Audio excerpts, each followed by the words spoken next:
So we're walking to the first point of the property walk. This is where I'm going to point out to you one of the property markers.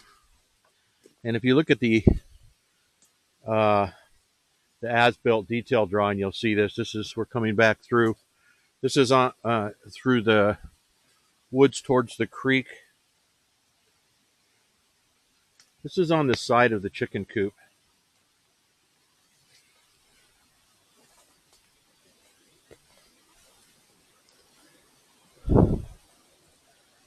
Uh,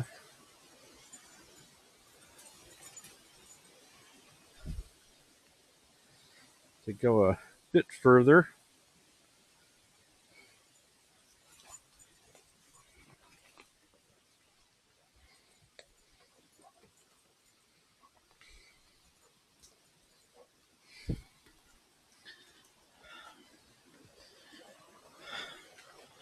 you'll see a nice clearing as you approach the creek.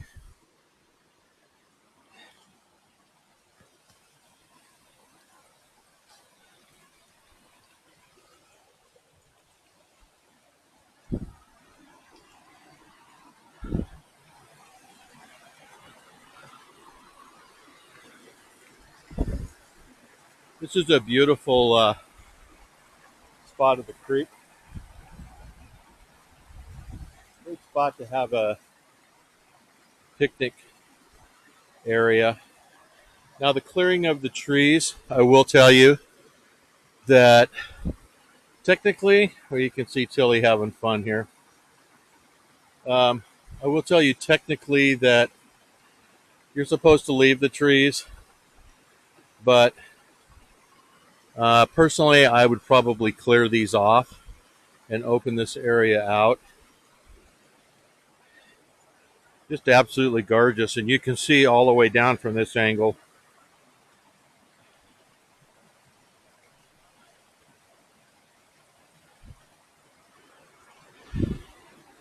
Now, the property marker,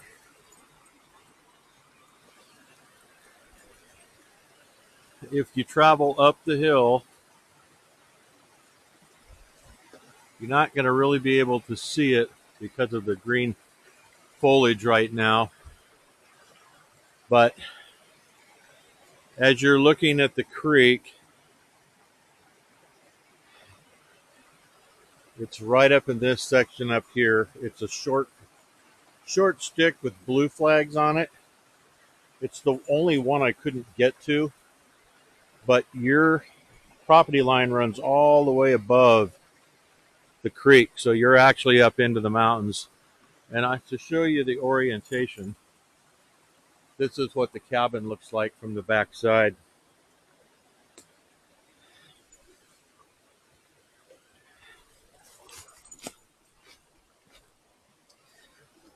So now, as I come down,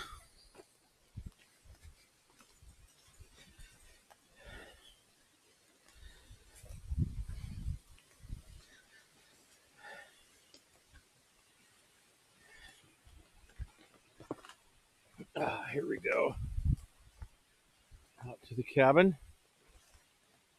We'll stop and point out a couple things while I'm up here. A few spare pieces of tin on top of the Connex box here.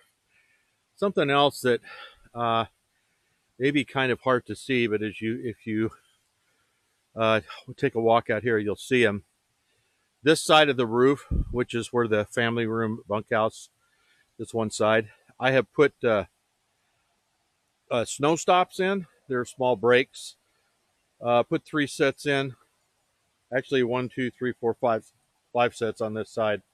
And that's mostly to keep the snow from coming down off the edge and curling down, because in past years, that's what's happened when I first got up here. As the snow would melt, it would slide slowly off this slope, and then it hit the edge and it just start curling and refreeze. And not really a big deal, but when you're down below and it gets to be like January or February when things start melting a little bit and then refreezing, it can put quite a snow load hanging off that edge, which if you're going to get wood can be problematic. Um, but that was the far corner. And we're going to work our way around the cabin. I'm going to do it in short chunks here, probably about 15-minute chunks. This would be the back side.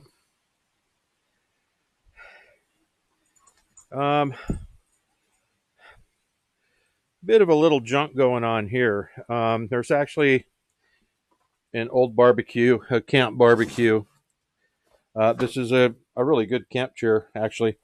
A couple of barbecues, some old planting stuff. This is the 300-gallon oil tank. Right here, I mean, you can either keep these or sell these. These are 100-gallon propane tanks. I can't remember how I came by them, but they're worth some money. So I had often thought maybe I would need more propane than I did, and that propane tank and back is more than enough. I will point out right here, you do have the exhaust for the Toyo stove in the family room. And then over here, you also have another exhaust. This would be the Toyo stove in the bunkhouse. Now, I will tell you that each Toyo stove is designed to heat 1,600 square feet. So just between the two Toyo stoves alone, you're looking at 3,200 square foot of heating capacity. Pretty big overkill for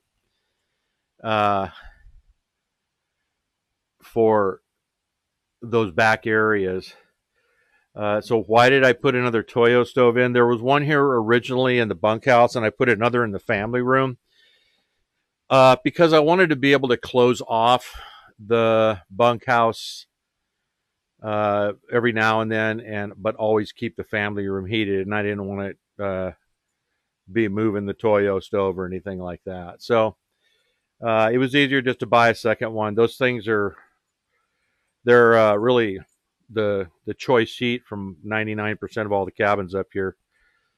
So I'm sure you know about them. Now the Connex box.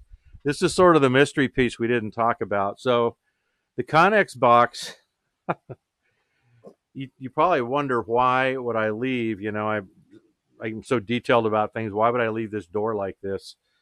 Well, to be honest, because I'm looking in here right now, a cat or two that I think lives here in the winter, and she has been living in here for like 9 years, and I don't know exactly where, but I will tell you that she's in there. Now, looking at this inside the Connex box, it's sort of a secret treasure of things. There's bed frames, there's a locker, there's a metal desk in there, like an office desk. There's bed frames in the back. There's a big toolbox, and I think, or a tool chest commercial one that I actually think is full of parts.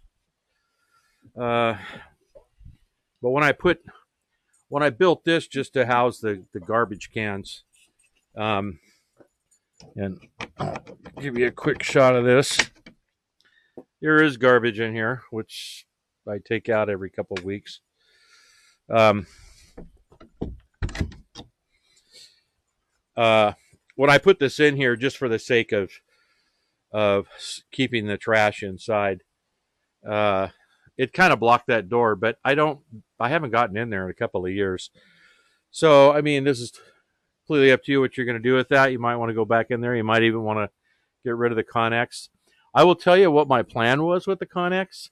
You'll notice the Connex it's in fairly good shape, but rusty as heck. It's had a little bowing. It's reinforced inside.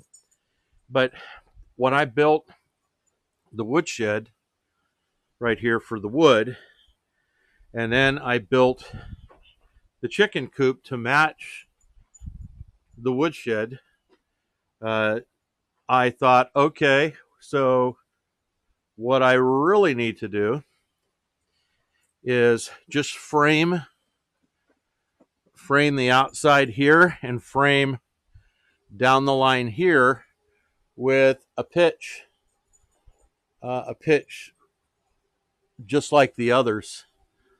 That would keep this dry. And then I have the live edge boards that are on the greenhouse. I was going to live edge the very front of this and live edge on the side. I would just close these doors off. And then what I wanted to do is I wanted to put a sliding barn door right in this location. So something I could slide and then slide all the way back. And I'd have this nice big opening with maybe a ramp down here. And then this would be where I would store all of my outside stuff, in particular, a lot of the woods that I have under the deck, and also potentially the snow blower and other equipment. Anything that can be stored out in the lower temperatures. Could even feasibly put my the tools, but as you'll see, I've found a place to put all of the tools. So kind of up to you, but whole nother resource right there. Now the woodshed, I will tell you, worked great. It is mounted on top, so I don't have anything set in the ground. That goes the same for the chicken coop. So what does that mean? Well, that means that you can pull it somewhere else if you really want it somewhere else. I had the front cleared, and I'll talk about that in a second, with the intention of possibly moving the coop down there with another shed for say goats, and fence that area in off to the the very front as you come into the driveway. I actually had that cleared of all the cottonwoods except for evergreens, and that was the intention, is possibly make the garden down there. We'd have the greenhouse up back for starts, but then the main garden would be down there. I would run a water line down there, and then I would have also maybe the chicken coop and a sheep shed or something like that. But up to you what you're going to do with it. This wood here is well seasoned. You can see this has been seasoned about 2 years. This is birch. It is the cleanest burning wood that we have up here in Alaska. And what you're seeing right here goes back. You can see it there. It goes all the way to the back. This is about 2.5 cords of wood. And honestly, we use as much oil as we do wood. So we don't use a ton of wood. We do build fires, but this would be, I would think, more than enough to get you through this winter. 3 cords of wood. There's plenty of people around here that deliver it. The only thing I would make sure of is that it is seasoned, and it looks just like that. I also have a bunch of, typically I get a lot of, when I have this wood delivery, I get a lot of pieces and parts. I've stored those down here for fire starters, and then this here is all split kindling, also for the wood stove. And what I will do is I've got a wood carrier. I'll show it to you when we go into the inside house, but it's just inside the door in the family room. I grab that, I come in here, get myself, a load of wood, throw a few pieces of kindling. I would say no more than 4 or 5 pieces. And then I also go down to the recycle center and I'll get myself a stack of newspapers. And a stack about 8 or 10 inches will usually keep me going for the entire year. Okay, I'm going to quit here and I'm going to restart in just a second.